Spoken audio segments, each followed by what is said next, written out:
Hi മക്കളെ, yes Avinya miss ആണ്. അപ്പോൾ നമ്മളെ ഓണം എക്സാം ഒക്കെ കഴിഞ്ഞു, നിങ്ങളൊന്ന് ഫ്രീ ആയിരിക്കുന്ന സമയമല്ലേ. അപ്പോൾ മിസ് പറയട്ടെടാ, നമ്മൾ നെക്സ്റ്റ് ഒരു എക്സാമിന് വേണ്ടി പ്രിപ്പയർ ചെയ്യേണ്ട ടൈമൊക്കെ ആയിട്ടുണ്ട് അല്ലേ. അപ്പോൾ ഏതാ നെക്സ്റ്റ് എക്സാം ഏതാ? യെസ്, നിങ്ങളെ ഹാഫ് ഇയർലി എക്സാം അല്ലെങ്കിൽ ക്രിസ്മസ് എക്സാം ആണ് നെക്സ്റ്റ് വരാൻ പോകുന്ന എക്സാം അല്ലേ. ഈ ഒരു എക്സാമിന് നിങ്ങൾക്ക് വളരെ കുറേ കാര്യങ്ങളൊക്കെ മാറിയിട്ടുണ്ടായിരുന്നു. അതൊക്കെ നിങ്ങൾക്ക് കുറച്ച് ബുദ്ധിമുട്ടായി തോന്നിയിട്ടുമുണ്ട് അല്ലേ. അതായത് പാറ്റേൺ മാറിയതായിരുന്നു അല്ലേ. പാറ്റേൺ തന്നെ നിങ്ങൾക്ക് ആ ഒരു ക്വസ്റ്റ്യൻ കണ്ടപ്പം തന്നെ മൊത്തം ഡൗട്ടായി. എഴുതണ്ട അതൊക്കെ നിങ്ങൾക്ക് എന്തായി ഡൗട്ടായി അല്ലേ. നമ്മളെ പൊതുവിദ്യാഭ്യാസ വകുപ്പ് മുന്നേ തന്നെ പറഞ്ഞിട്ടുണ്ടായിരുന്നു പാറ്റേൺ മാറും. അവരതിൻ്റെ മോഡലൊക്കെ പബ്ലിഷ് ചെയ്തതായിരുന്നു.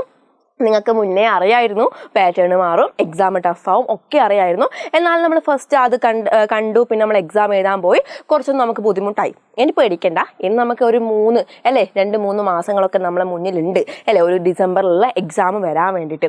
അപ്പോൾ നിങ്ങൾക്ക് മിസ് ഒരു കാര്യം പറഞ്ഞുതരാം. ഇനി ഒരു എക്സാമും മാറാൻ പോകുന്നില്ല. ഇനി ഈ ഒരു ക്രിസ്മസ് എക്സാമിന് ഒരു പാറ്റേണും മാറാൻ പോകുന്നില്ല. പാറ്റേൺ മാറ്റമില്ല. ഒന്നിൽ തന്നെ ഒരു എക്സാമിലും ഒരു മാറ്റങ്ങളും ഇനി വരാൻ പോകുന്നില്ല. ഓക്കെ, ഇപ്പോൾ ഓണം എക്സാം എങ്ങനെയാണോ നടന്നത്, പാറ്റേൺ മാറിയിട്ട് നടന്നിട്ടുണ്ട്, അതേ പാറ്റേൺ തന്നെ. പിന്നെ അതുപോലെ തന്നെ 30% താഴെയുള്ള മക്കൾ എന്ത് ചെയ്യണം, 2 വീക്ക് പിന്നെയും പഠിക്കേണ്ടതായിട്ടുണ്ടല്ലേ. അങ്ങനെ തന്നെ അതേ റൂളും. ഓക്കെ, ഇത് രണ്ടും മാത്രമല്ലാതെ വേറൊരു മാറ്റങ്ങളും ഇനിയുള്ള എക്സാമിൽ വരാൻ പോകുന്നില്ല. ഇനി ഡിസംബർ എക്സാമിന് വരില്ല. അപ്പോൾ നിങ്ങളിവിടെ ശ്രദ്ധിക്കേണ്ട കാര്യം, ഇനി നിങ്ങൾക്കറിയാം ഇത് ഫിക്സഡ് ആണ്. അപ്പോൾ ഈ ഒരു പാറ്റേൺ വെച്ചിട്ടും ഈ ഒരു 30% താഴെ കുറയാൻ പാടില്ല അല്ലേ. ഭയങ്കര മോശം കാര്യമാണ് അല്ലേ. അപ്പോൾ നിങ്ങൾ എന്ത് ചെയ്യാൻ പാടില്ല, എല്ലാവരും പഠിക്കുമ്പം നിങ്ങൾ മാത്രം സൈഡിൽ മാറിയിരുന്ന് എന്ത് ചെയ്യാൻ പാടില്ല, പിന്നെ എക്സാമിനെ എഴുതിക്കൊണ്ടിരിക്കാൻ പാടില്ല. അപ്പം നിങ്ങൾ മനസ്സിലാക്കേണ്ട കാര്യം, ഇനി ഇതൊന്നും മാറില്ല. ബട്ട് മാറേണ്ടത് ആരാണ് മക്കളെ? നിങ്ങളാണ്. മാറേണ്ടത് നിങ്ങളാണ്. അതൊരു കാരണവശാലും നിങ്ങളോട് മറന്നു പോകാൻ പാടില്ല. നിങ്ങളൊന്ന് ആലോചിച്ച് നോക്കുക, നമ്മൾ ഓണം എക്സാമിൻ്റെ സമയത്ത് നമുക്ക് വേറൊന്നും ചെയ്യാനില്ലായിരുന്നു അല്ലേ. ഓണം എക്സാം മാത്രം എഴുതി പഠിച്ച് എക്സാം എഴുതിയാൽ മതി അല്ലേ. അതിൽ പോലും B ഗ്രേഡും C ഗ്രേഡും D ഗ്രേഡും ഒക്കെ കിട്ടിയ മക്കളിതാ മിസ്സിൻ്റെ മുന്നിലുണ്ട് ഇല്ലേടാ. നിങ്ങൾക്ക് ഓരോരുത്തർക്കും അറിയാം അല്ലേ. അപ്പോൾ നിങ്ങളൊന്ന് ആലോചിച്ച് നോക്കുക, ഈ ക്രിസ്മസ് എക്സാമിന് വരുന്നതിന് മുന്നേ ഇവിടെ എന്തുണ്ട്, ഒരു കലോത്സവം ഇല്ലേ. നിങ്ങൾ ഓരോരുത്തരും അതിൽ എന്ത് ചെയ്യുന്നുണ്ടാവും, പങ്കെടുക്കുന്നുണ്ടാവും. എല്ലാവരും പങ്കെടുക്കണം അല്ലേ. നമുക്ക് കിട്ടുന്ന ഒരു ചാൻസ് ആണ്. നമ്മൾ വെറുതെ എന്ത് ചെയ്യാൻ പാടില്ല, സ്പോയിൽ ചെയ്ത് കളയാൻ പാടില്ല അല്ലേ. നിങ്ങൾ ആലോചിച്ച് നോക്കി, ഈ ഒരു കലോത്സവത്തിൻ്റെ പ്രാക്ടീസും കൂടെ നിങ്ങളെ എഡ്യൂക്കേഷനും മുന്നോട്ട് കൊണ്ടുപോകണം അല്ലേ. നിങ്ങൾക്ക് ഓണം എക്സാം മാത്രം പഠിക്കുന്ന സമയത്ത് നിങ്ങൾക്ക് കുറച്ച് ബുദ്ധിമുട്ടായിരുന്നു എക്സാം എഴുതാൻ വേണ്ടിയിട്ട്. ഇപ്പം നിങ്ങൾക്ക് എന്തും കൂടി വരുന്നുണ്ട്, കലോത്സവം വരുന്നുണ്ട്, അതിന് പുറമെ എക്സാമും വരുന്നുണ്ട്. അപ്പം നിങ്ങൾ ആലോചിച്ച് നോക്കുക, അത് മാത്രം പഠിക്കുന്ന സമയത്ത് ഇത്ര മാർക്കേ നിങ്ങൾക്ക് കിട്ടിയിട്ടുള്ളൂ എങ്കിൽ ഇത് രണ്ടും നോക്കുന്ന സമയത്ത് നിങ്ങളുടെ മാർക്കിൻ്റെ അവസ്ഥ എന്താവും എന്ന് നിങ്ങളൊന്ന് ആലോചിച്ച് നോക്കുക. മിസ് പേടിപ്പിച്ചതല്ല.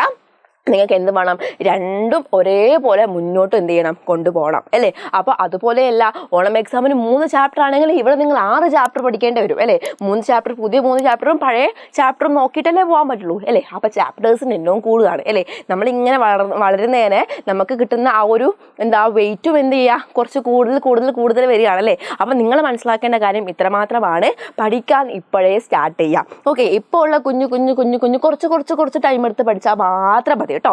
ആ ഒരു എക്സാമിൻ്റെ സമയത്ത് പോലെ കാട് കയറി പഠിക്കേണ്ട ഒരാവശ്യമില്ല. മെല്ലെ ഇപ്പോഴേ നിങ്ങൾ പഠിക്കാൻ സ്റ്റാർട്ട് ചെയ്ത് കഴിഞ്ഞാൽ കലോത്സവം ഒരു വിഷയമല്ല, എത്ര ചാപ്റ്റേഴ്സ് വന്നതോ വിഷയമല്ല, ഹാഫ് ഇയർലി എക്സാം ഒരു വിഷയമല്ല, ഒന്നും ഒരു വിഷയമല്ല. സിമ്പിളായിട്ട് പഠിക്കാൻ വേണ്ടി പറ്റും. അപ്പോൾ നിങ്ങളെ ഹെൽപ്പ് ചെയ്യാൻ വേണ്ടിയിട്ടാണ് എജുപോർട്ടിൻ്റെ ഫാസ്റ്റ് ട്രാക്ക് ബാച്ച്. ഓക്കെ, അപ്പോൾ മക്കളെ നിങ്ങൾക്ക് വേണ്ടിയിട്ടാണ് എജുപോർട്ടിൻ്റെ class 6 the fast track batch start ചെയ്തിട്ടുള്ളത്. നിങ്ങൾക്ക് നമ്മളെ ബാച്ചിലെ കുട്ടികൾക്ക് അറിയാമായിരിക്കും, നമ്മൾ പണ്ട് MCQ ടൈപ്പ് ക്വസ്റ്റ്യൻസ് ആയിരുന്നു ഓരോരോ യൂണിറ്റ് കഴിഞ്ഞാലും എക്സാം വൈസ് കൊടുത്തിരിക്കുന്നത്. ഈ പ്രാവശ്യം പാറ്റേൺ മാറിയതനുസരിച്ച് എന്തുണ്ട്, ഡിസ്ക്രിപ്റ്റീവ് ടൈപ്പ് ക്വസ്റ്റ്യൻസിലും എക്സാംസ് നടത്തുന്നുണ്ട്. ഓക്കെ, ഇന്ന് 5:30 നമ്മളെ ആപ്പിൽ ക്വസ്റ്റ്യൻ പോസ്റ്റ് ചെയ്തെങ്കിൽ നാളെ 5:30 നിങ്ങൾക്ക് എന്ത് കിട്ടും, നിങ്ങൾക്ക് തന്നെ അതിൻ്റെ ആൻസർ കീയും കിട്ടുന്നതായിരിക്കും. അങ്ങനെ ഓരോരോ ചാപ്റ്ററിൻ്റെ ക്വസ്റ്റ്യൻസും ഓരോരോ ചാപ്റ്ററിൻ്റെ എക്സാം സെറ്റ് നിങ്ങൾക്ക് എന്തുണ്ടാവും ഈ ഒരു ആപ്പിൽ അവൈലബിൾ ആയിരിക്കും. ഇത് നമ്മുടെ ബാച്ചിലർ സ്റ്റുഡൻസിന് മാത്രമാണ്. അപ്പോൾ നിങ്ങൾ മനസ്സിലാക്കേണ്ട കാര്യം, ഒരു ചാപ്റ്ററിന് 2 വീതം എക്സാം ആണ് എജുപോർട്ടിൻ്റെ ആപ്പിൽ കിട്ടുന്നത്. ഇത് നിങ്ങൾക്ക് വേറെ എവിടെയും കിട്ടുമെന്ന് മിസ്സിന് തോന്നുന്നില്ല. ആ എക്സാമിൽ പെടാതെ പോയ ഒരു ക്വസ്റ്റ്യൻ പോലും നിങ്ങൾക്ക് എന്ത് ചെയ്യാൻ പറ്റില്ല, പബ്ലിക് എക്സാമിന് കാണാനും പറ്റില്ല. ഓക്കെ, അത് മിസ്സിൻ്റെ ഗ്യാരണ്ടി ആണ്, ഉറപ്പാണ്. ഞങ്ങൾ പറഞ്ഞത് എന്ത് ചെയ്യും നിങ്ങൾക്കറിയാം, നിങ്ങളൊക്കെ ലൈവ് കണ്ടുവന്ന മക്കളാണ്, ഞങ്ങൾ പറഞ്ഞതേ വരുള്ളൂ. ഓക്കെ, അപ്പോൾ നിങ്ങൾ എന്ത് ചെയ്യുക, മിസ്സിനെ ട്രസ്റ്റ് ചെയ്യുക. മിസ് സിൻസിയറായിട്ട് പറയുകയാണ്, നിങ്ങൾക്ക് ഈ ഒരു ബാച്ചിലേക്ക് വന്നു കഴിഞ്ഞാൽ നന്നായിട്ട് പഠിക്കാൻ പറ്റും. അപ്പോൾ നിങ്ങൾക്ക് ഇനി കുറച്ച് സമയം മാത്രമേ ഉള്ളൂ. സെപ്റ്റംബർ 25 വരെ മാത്രമാണ് ഈ ഒരു ഓഫർ ഉണ്ടാവുക. നിങ്ങൾ ഇപ്പം പേയ്മെൻ്റ് ഒന്നും അടക്കേണ്ട കാര്യമില്ല. നിങ്ങൾ എന്ത് ചെയ്യുക, ആ ഒരു ഫോം ഫില്ല് ചെയ്താൽ മാത്രം മതി. പേരും കാര്യങ്ങളൊക്കെ കൊടുത്ത് ഫോം ഫില്ല് ചെയ്യുക കേട്ടോ. പിന്നെ പേ ചെയ്താൽ മതി. ഓക്കെ, ദെൻ നിങ്ങൾക്ക് ഈ ഒരു ഫോം ഫില്ല് ചെയ്യാൻ ബുദ്ധിമുട്ടുണ്ടെങ്കിൽ ഈ ഒരു നമ്പറിലേക്ക് ജസ്റ്റ് നിങ്ങളൊന്ന് കോൺടാക്ട് ചെയ്താൽ മാത്രം മതി. അവരെന്ത് ചെയ്യും, നിങ്ങൾക്ക് ഡീറ്റെയിൽസ് പറഞ്ഞു തരുന്നതായിരിക്കും. ഓക്കെ, അപ്പോൾ ഇനി എൻ്റെ മക്കൾ ലേറ്റ് ആക്കാൻ പാടില്ല.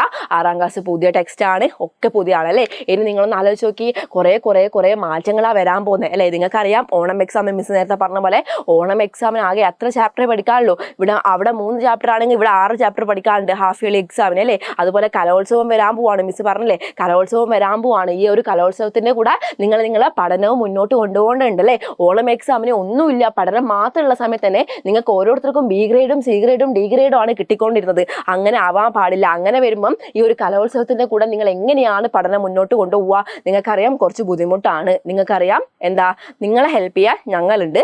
നമ്മളെ എജുപോണ്ട എക്സാം ലൈവ് ഒക്കെ കണ്ട മക്കൾക്ക് അറിയായിരിക്കും. പക്കാ ക്വസ്റ്റ്യൻ പ്രഡിക്ഷൻ ഒക്കെ നിങ്ങൾക്ക് തന്നിട്ടുണ്ട് അല്ലേ. നിങ്ങൾ അതുപോലെ തന്നെ മിസ്സിനെ ട്രസ്റ്റ് ചെയ്തോളൂ. ഈ ഒരു ആപ്പിൽ വന്നു കഴിഞ്ഞാൽ ഒരു കാരണവശാൽ നിങ്ങൾക്ക് എന്താ അയ്യോ വേണ്ടായിരുന്നു എന്ന് തോന്നില്ല. അത്രയും പെർഫെക്റ്റ് ആയിട്ട് ഞങ്ങൾ recorded class, live class, doubt clearing sections ഒക്കെ കൊടുക്കുന്നുണ്ട്. അപ്പോൾ എൻ്റെ മക്കൾക്ക് ഒരു ഓൾ ദ ബെസ്റ്റ്. അപ്പോൾ ഇനി നമുക്ക് എന്ത് ചെയ്യാം, ആപ്പിൽ കാണാം. Okay, bye bye.